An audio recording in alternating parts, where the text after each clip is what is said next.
E quem anda cedo, chega primeiro. O Saulo Oliveira, ele é professor de história, professor de filosofia, é analista político, é apresentador de programa político. Ele participa praticamente todos os dias do programa Encontros e Debates aqui na Líder FM, sempre a partir das 13 horas. E o programa cada dia mais crescendo e trazendo aí muita informação do mundo político, enfim, debates de assuntos diversos. E hoje nos dá a honra de participar aqui do programa Estúdio 1 para falar sobre a Tardezinha Cultural. Tudo bem, Saulo? Uma honra tê-lo conosco aqui. Inicialmente, quero lhe parabenizar pela performance no programa Encontros e Debates, sempre com comentários abalizados e de forma imparcial. Bom dia. Bom dia, meu querido Nazário, bom dia ao Jackson que está aqui na mesa com a gente, satisfação rever os amigos, a gente está por aqui diariamente, né? Quase diariamente, na verdade, às 13 horas no Encontros e Debates. Bom dia também ao pessoal da técnica que está aqui, rapaz, o pessoal visse os bastidores desses homens aqui conversando, muita lorota, né? Diversão garantida, viu? Mas parabéns a todos pelo programa, Nazário, muito bom poder estar por aqui em outro espaço, em outro momento, né? Diferente do Encontros e Debates, agora numa outra condição, né? Na condição de quem vem divulgar uma ação importante cultural do município, né? Que é o Tardezinha Cultural que a gente está fazendo, né? Tá promovendo a partir de hoje, né? Sendo hoje, amanhã e domingo, lá no Mercado do Artesanato Margarida Gonçalves. E a gente tem uma expectativa muito grande de que isso possa, né, se tornar uma agenda e um calendário frequente, Nazário. A ideia é essa, né? Que a gente possa iniciar hoje algo que venha a ser colocado num calendário um pouco mais permanente do município, com essas atrações musicais num espaço que é muito bacana. O Mercado do Artesanato, junto ali de toda aquela área dos quiosques, dos estandes de venda, das barracas ali de alimentação, tem o palco, então é uma área muito agradável para o arapiraquense ocupar durante um final de tarde, início de noite, ver uma boa apresentação, né? Ouvir uma boa música. E a ideia é que a gente, tendo isso a partir de hoje, inicie um movimento em que esse tipo de evento ele seja mais frequente. Jackson Tigre, eu esqueci de falar o principal para a temática de hoje, que o homem é secretário adjunto de Cultura de Arapiraca, né? Pois é, está patente aqui alta, como né? secretário adjunto, né? Nesta manhã de sexta-feira. Saulo, e qual a programação de hoje, né? Uma programação inicial trazendo atrações, né? De diversos ritmos, né? Estilos aqui dentro do cenário arapiraquense. Então é importante aí esse incentivo, né, a esses profissionais também. Exatamente, Jackson. Nós priorizamos apresentações musicais a partir de hoje. Vou pegar a colinha aqui, porque a quantidade de apresentações vasta, né? É vasta, bastante tempo. Eu vou pegar uma colinha aqui para passar direitinho o que vai rolar já a partir de hoje, né? Mas hoje às 5h30, né? Começando às 5h30, nós vamos ter a apresentação da Kátia Dulis, vai fazer uma música ao vivo. Então, uma apresentação hoje, né, da Kátia Dulis às 17h30. Amanhã, né, sábado, nós já vamos iniciar às 18 horas com a Natália Barros e às 19 tem a Josi Alves. E é importante ressaltar também que aqui se trata ainda de uma programação relacionada ao mês das mulheres. Você observar, né, a gente tá aqui dando prioridade, né, às apresentações femininas. Então, amanhã às 18 horas a Natália Barros e às 19 a Josi Alves. No domingo, dia 23, nós vamos ter um desfile de cosplay e fantasia, né, do pessoal da cultura geek, da cultura nerd. Vai ter a Associação de Cosplay de Alagoas, né, e a Legião Cosplay a partir das 17 horas. Então é uma programação de 3 dias, Nazário, Jackson, envolvendo música, performances, o cosplay, o pessoal da cultura nerd, mulheres que vão estar no protagonismo dessas apresentações e que a gente convida toda a população para se fazer presente, né? Há uma orientação muito clara, Nazário e Jackson, por parte do prefeito Luciano Barbosa, sob comando aí, né? Sob regência da nossa maestra Mônica Nunes, na Secretaria de Cultura. Há uma orientação muito clara de ocupar os espaços públicos de Arapiraca com manifestações culturais frequentes. Então nós temos o Mercado do Artesanato, tem lá a tenda cultural Afrísio Acácio, lá em cima na antiga Praça da Prefeitura. Nós temos o Bosque das Arapiracas, que apesar de não ter um palco, mas é um espaço de lazer, de cultura, de diversão. Então há uma orientação, claro, um entendimento do prefeito e também da secretária Mônica no sentido da gente poder utilizar esses espaços para manifestações culturais, para promover o artista local, para dar acesso à população de Arapiraca a apresentações que de repente eles não veriam em outros circuitos, não veriam em outros lugares. E aí a programação de hoje vai muito nesse sentido, né? De que a gente possa proporcionar ali artistas locais para um público que está a fim de ver uma apresentação, que não tinha uma agenda, não tinha um calendário. Hoje em Arapiraca você já tem, né? Vai lá, hoje a partir das 17 horas, começa a se concentrar, vai tomar um caldinho, vai tomar um refrigerante, vai ali ver o movimento, leva a criança para brincar, né? Veio de repente um quiosque ali que vai estar aberto, vai lá comprar uma lembrancinha, comprar alguma coisa, né? Se você está aqui visitando a cidade hoje e pretende ficar em Arapiraca, pernoitar em Arapiraca, já tem um atrativo para você fazer isso e amanhã de repente ir para o seu destino de origem já levando uma lembrancinha da cidade. Então a ideia é essa, a ideia é que a gente possa fomentar esses espaços, movimentar esses espaços e ter também, Nazário, uma percepção da população. Porque a gente vai abrir essa consulta em um determinado momento, né? E aí, o que você achou? Gostou? Foi bacana? É interessante? A gente repete? Né? Faz de quanto em quanto tempo? Você gostaria de ver o que aqui no palco, né? É MPB, é forró. Então a população também vai poder participar e construir com a gente essa próxima programação. Aqui batendo um papo especial com o professor de história, ele é professor de filosofia, ele é analista político, comentarista esportivo, secretário adjunto de cultura, apresentador, enfim, animador e também compositor. Saulo Oliveira, aqui. Saulo, esportivo foi bondade foi sua. Foi boa? Do lado do Jackson Tigre foi bondade sua. Saulo, esse nome Saulo tem a família Ventura, tem o promotor, o doutor Saulo Ventura, enfim. Tem alguma coisa a ver ou não? Não, tem não. É um pessoal que eu conheço, assim, não tão proximamente, mas já os vi em alguns eventos e já tive a oportunidade de falar sobre isso com eles. Eles acabam sempre comentando, mas assim, não tem nenhum parentesco. Quando cheguei, eu sou de Arapiraca, Nazário, nascido aqui em Arapiraca, mas morei por volta de 10 anos, né, em São Paulo. Meu pai foi para lá a trabalho e a gente ficou. E quando eu retornei para Arapiraca, aí surgia sempre essa pergunta: você é da família do Dr. Ventura? E eu, não conheço. Depois também o pessoal perguntava muito se era a família do Dr. Saulo do laboratório, né? Que também tem o Saulo, que é laboratório. E é difícil achar Saulo, viu? Eu lembro assim, que eu conheça eles dois.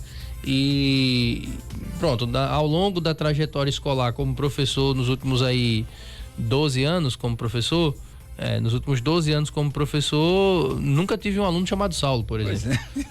João Lucas, raridade, né? João Lucas, Enzo, tem um bocado de Enzo e de João Lucas, agora de Saulo. Fala em Enzo, meu amigo, em Caraíbas, eu estou à tarde, trabalho em Caraíbas, estou lá como digitador e também a parte de cartão SUS, mas o que eu vejo de nome Enzo em Caraíbas tem uma quantidade enorme de Enzo. Parece que a safra, a nova geração tem muito. Os Enzo vieram para ficar. Legal. E além dessa parte, né, inclusive a extensão cultural, do nome, né, Nazaré? essa parte cultural do nosso Saulo Oliveira, é meio um jeito de falar, um jeito tranquilo, parece que nunca teve raiva na vida, né? Aquela coisa assim, fala. Né? Não, o Saulo, eu não conheci o Saulo quando ele chegou aqui para fazer o programa com o Marcelo. Você passa a acompanhar, a ver a análise que ele faz em relação à política, de modo geral. Obviamente que ele tem um viés de esquerda, né? Assim como eu também, essa é a minha realidade. Eu posso afirmar isso, Saulo? Você realmente tem, mas não é aquele cara doente, né? Não é aquele cara que é extremista, digamos assim, né? Não, Jackson, é assim, minha formação, ela naturalmente, ela me levou a uma visão de mundo mais à esquerda. Não é regra, não é obrigação, mas às vezes quem acaba cursando algo na área de humanas acaba tendo uma visão um pouco mais esquerda. Isso é um debate interessante. As pessoas às vezes perguntam: por que a maior parte dos professores de história é tudo de esquerda? A pergunta não é porque a maior parte dos professores de história é de esquerda, a pergunta é: por que né? Porque, historicamente falando, a gente acaba tendo uma visão de esquerda. O que é que apresenta-se na história social, na sociologia, na filosofia, que faz com que as pessoas despertem para um olhar de esquerda? Essa formação, ela tem uma influência muito forte, mas também tem uma influência, acredito que de percepção própria um pouco, Jackson, em relação ao que você compara sobre qual é a função da política, para que serve a política. Eu sempre gostei de política. E sempre que eu observo a ideia do para que se faz política e qual é o objetivo da política, eu não consigo olhar uma política muito longe de uma visão de esquerda, sabe? Com o tempo eu fui moderando mais. Na época de UNEAL era mais radical, sabe? Na época de UNEAL de estudante, aquela coisa mais da... Esses dias eu conversava, Nazário, com um amigo meu da época de universidade, colega de turma, e a gente falando sobre um aluno da universidade que estava cobrando lá e fazendo um auê danado num evento que a gente foi, e eu olhei pra ele e disse, rapaz, a gente era chato desse jeito. Aí dizendo, era porque a gente envelheceu, mas assim, eu fui moderando. Hoje eu me defino politicamente como alguém de centro-esquerda. Centro-esquerda. Né? Isso é interessante, as pessoas precisam compreender que, politicamente falando, existem as pessoas que são de direita, de centro e de esquerda. O que é uma figura de centro-esquerda? Figura de centro-esquerda é alguém que, do ponto de vista da política social, tem questões inegociáveis. Não abre mão de questões aí centrais, como, por exemplo, a compreensão de que no Brasil nós temos uma profunda desigualdade econômica. Essa profunda desigualdade econômica só se resolve com intervenção do Estado. A iniciativa privada sozinha não dá conta de resolver isso. Fortalecer a iniciativa privada, fortalecer a indústria, fortalecer empresas, fortalecer o segmento industrial para que ele gere emprego, gere renda, isso é importante, é fundamental e tem que acontecer, senão país nenhum se sustenta. Mas isso leva tempo, muito tempo. Se o Estado não intervém, e aí vem os chamados programas assistencialistas ou programas sociais, se o Estado não intervém, tem gente que não come. Então, é claro que hoje isso mudou um pouco. Você pode falar de pessoas que recebem Bolsa Família, recebem auxílio, recebem isso, recebem aquilo e não deveriam receber, porque supostamente se locupletam disso. Tudo bem, as irregularidades têm que ser fiscalizadas e punidas, mas é uma realidade também que tem gente que, se não tivesse isso, não acessava alimento. Então, isso é uma questão inegociável. E outras questões, elas são dialogadas, elas são negociáveis, como, por exemplo, a ideia de que não existe uma política sem fazer composição, sem fazer aliança. O atual governo, por exemplo, diferente do que muita gente pensa, não é um governo de esquerda, é um governo de direita. Ele tem um presidente que se diz de esquerda, a maioria dos ministros que se dizem de esquerda tem uma história na esquerda, mas é um governo que, para poder governar, ele tem que fazer uma composição com uma ala de direita no Congresso, e as ações desse governo, principalmente na área econômica, são de direita. Né? Então, essa compreensão mais ou menos de mundo que eu tenho. Eu não sou o cara que vai estar lá dizendo, bora pegar aqui, já fiz, bora pegar aqui, fazer uma revolução, derrubar tudo e pá, não. Mas eu sou um cara que precisa entender essa história da contemporização, do equilíbrio, do diálogo, né? É a mesma coisa dizer que a China é comunista, né? Pois é, cara. Não é, né? Não é, exatamente. A China é uma economia de mercado. E uma economia de mercado, ela tem um projeto nacional interno de desenvolvimento, que é uma coisa que falta para o Brasil. Os chineses aprenderam desde os anos 80 a tocar as próprias questões e fazer a chamada tecnologia reversa, Nazário. O cara chegava lá para fabricar um carro, né? A Ford montava uma empresa lá na China, o chinês ia lá trabalhar e ficava olhando, eita, legal, como é que faz? Bacana, entendi. Quando ele aprendia, o governo chinês ia lá e financiava esse cara. Monta a sua empresa agora e fabrica o seu carro. Né? Você aprendeu como é que faz, agora vamos fabricar um carro chinês. E o governo financiou isso, o governo bancou isso. BYD, GWM, JAC Motors, todas essas grandes montadoras chinesas que estão dominando o mundo, em origem elas nascem com investimento do Estado chinês, dizendo pro cara, abra que eu banco para você ganhar o mercado e competir com esses caras que vieram aqui e ensinaram. Isso aqui, ó, um celular Xiaomi, isso é tecnologia reversa da Apple, que abriu uma empresa lá, os chineses foram trabalhar, é assim que fabrica um celular, beleza, vai lá o cara, o capital chinês toma dinheiro, o cara começa a fazer. Isso é um projeto de desenvolvimento, é uma forma de fazer. E não tem comunismo nisso, pelo contrário, a China é conhecida mundialmente, infelizmente, também pela exploração do trabalho. Mas, né, um pouquinho aí das coisas. Pois é, só concluindo, Nazário, aqui o meu raciocínio em relação ao Saulo. E aí, não que a gente concorde com tudo, né, que o Saulo fala, né, mas tem realmente base em muitas coisas, né, interessantes aí que o Saulo traz para o ouvinte da Líder, né, para quem acompanha o programa do Paulo Marcelo à tarde, que são interessantes, né? Exato. São análises concretas, com base, né, no que a gente tem de entendimento, né? Então isso é legal. Hoje, ao acordar, aí a gente falando sobre o mundo, e eu enfatizando para minha esposa que ia parar de, antes de dormir, dar ver alguma coisa ligada à guerra, né? Tanto na Ucrânia quanto na faixa de Gaza e tudo mais, que aquilo parece que me toca. Eu, quando vejo pessoas morrendo e tal, e aí a minha esposa, por que eles continuam brigando? Por que não param? Eu digo, boa pergunta, né?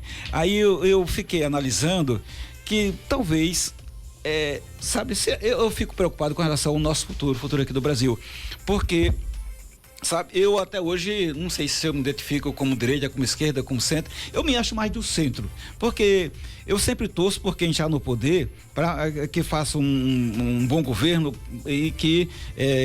e você sempre se posiciona assim, né? Historicamente, sabe, eu nunca fui radical de nenhum lado, né? Eu já votei em Fernando Henrique, já votei em Lula, já votei em direita, já votei em esquerda, e o que acontece? Eu me preocupo porque hoje tem, e acho que foi tema essa semana de um debate aqui no programa do Saulo Nunes, falou sobre a questão de 60% da população, 30% à esquerda, 30% à direita, e tem 40% aí que ainda está indefinido. E eu acho que eu estou nesse percentual dos 40%. E fico preocupado com o futuro. Se as pessoas continuarem com essa visão só, ou Bolsonaro ou Lula, ou Bolsonaro ou Lula, será que não tem mais ninguém no Brasil que possa administrar o nosso país? O Lula já está com idade de mais de 80 anos e, se for para reeleição, talvez só mais um mandato para ele. Depois que o Lula, né, que todo mundo chega a um limite de vida que não dá mais para trabalhar, foi exemplo do Biden nos Estados Unidos, né, que não dá para mais para administrar um país. Aí quem vai ser o sucessor? Não já está na hora de pensar no sucessor para Lula, no sucessor do Bolsonaro, ou pessoa que não seja radical? Eu fico preocupado com o futuro do Brasil se as pessoas ficarem só focando, porque talvez essa questão da pessoa ficar cego só vendo como o salvador da pátria um determinado político, aí começa a ir para a linha mais extremista, né? O cara vê o Putin lá na Rússia, é o cara que está no poder há muito tempo, e sabe quantas pessoas já morreram devido à intervenção lá na Ucrânia, essa guerra que eu acho um absurdo o que está acontecendo lá. Enfim, mas eu não sou da área, né, de internacional, nem sou comentarista político, sou um cronista esportivo. É sua percepção, né? Mas tem essa percepção, sabe? Eu fico realmente preocupado e acho interessante quando vejo uma pessoa como Saulo, que tem um comentário abalizado, dados, informações para o público, que passa assim de forma coerente, e por isso que quando começou o programa aqui, a entrevista, eu falei que sou fã da linha de conduta, da linha editorial do Saulo em seus comentários. Tá? Esse complemento. Eu agradeço Nazário e Jackson pelas palavras aí. Assim, a gente acho que é um vício de professor. Eu comentei isso aqui com o Paulo Marcelo nos bastidores, comentei com o Marlon também, e agora tenho a oportunidade de passar isso aqui também a vocês, né? É um vício de professor. Eu não consigo dar uma opinião baseada apenas no gosto pessoal. Eu consigo, vamos lá, ouvinte, me desculpe, eu consigo sim, mas quando eu faço isso, eu confesso, eu digo, isso que eu estou falando vem absolutamente do meu desejo, do meu pensamento, da minha visão, não vem baseado em absolutamente nada, né?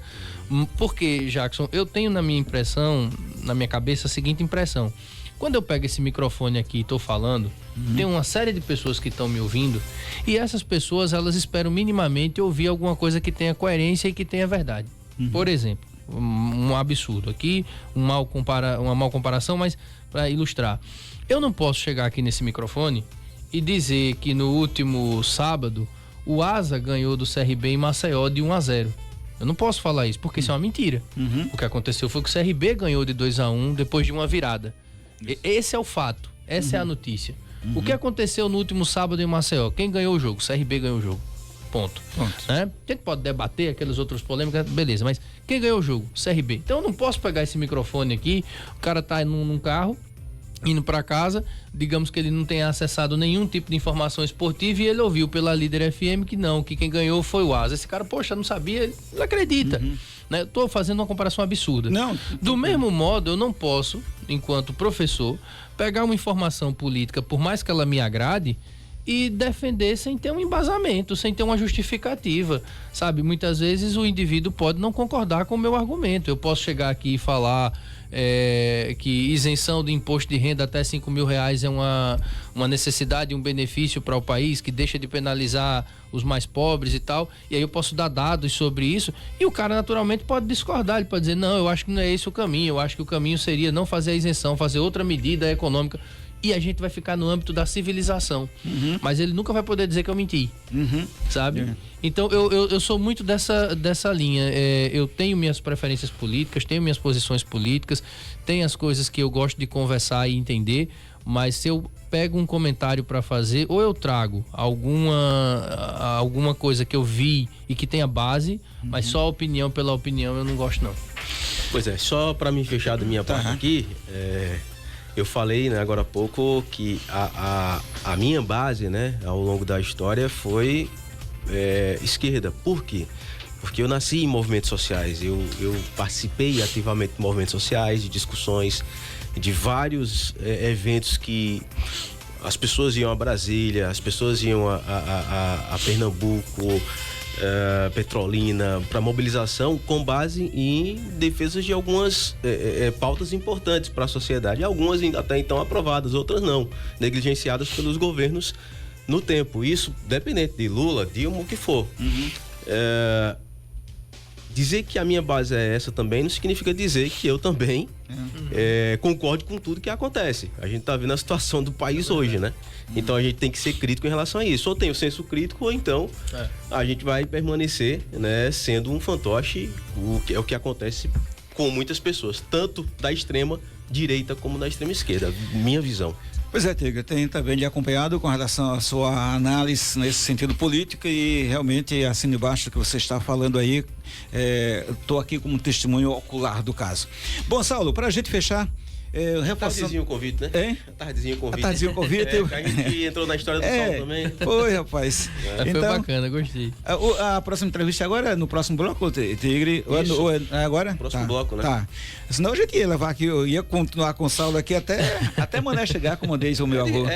São de assuntos que interessam o Saulo também, né? Se Bom, quiser vamos fazer o seguinte, a gente vai para o intervalo, né? pode continuar mais um pouco com a gente? Eu continuo com vocês por mais 10 minutos, pode ser? Pronto. Então, devido ao tempo que tem um intervalo aí, então fica à vontade agora para suas considerações finais, para você não atrasar o seu voo. Pronto, eu vou deixar esse convite para uma próxima ocasião, então. Você não atrasar o voo agora? Vou voltar lá para adiantar antes do almoço algumas outras coisas. O Gustavo Vasconcelos nos passando aqui a informação que o atual presidente da República Federativa do Brasil, Luiz Inácio Lula da Silva, tem 79 anos e o ex-presidente Jair Messias Bolsonaro está aniversariando hoje, completando 70 anos, a quem a gente parabeniza, deseja muito sucesso, muitos anos de vida e moderação nos discursos daqui para frente. É isso. Obrigado, Nazário e Jackson, pela oportunidade aqui, pelo espaço mais uma vez. Gostei do bate-papo, gostei dessa abertura para a gente trocar essa ideia. Reforçar o convite aqui para a população de Arapiraca participar hoje do Tardezinha com Cátia Dules a partir das 5h30 da tarde. Né? Amanhã com Natália Barros e Josi Alves, 18 e 19 horas respectivamente, e também no domingo o Quecas e desfile de cosplay e fantasia com a Associação de Cosplay de Alagoas a partir das 17 horas. Então leva a criançada no domingo, leva os adultos, crianças no domingo também para esse desfile de cosplay e vai curtir uma boa música hoje e amanhã lá no Mercado do Artesanato Margarida Gonçalves. Obrigado, gente, um grande abraço.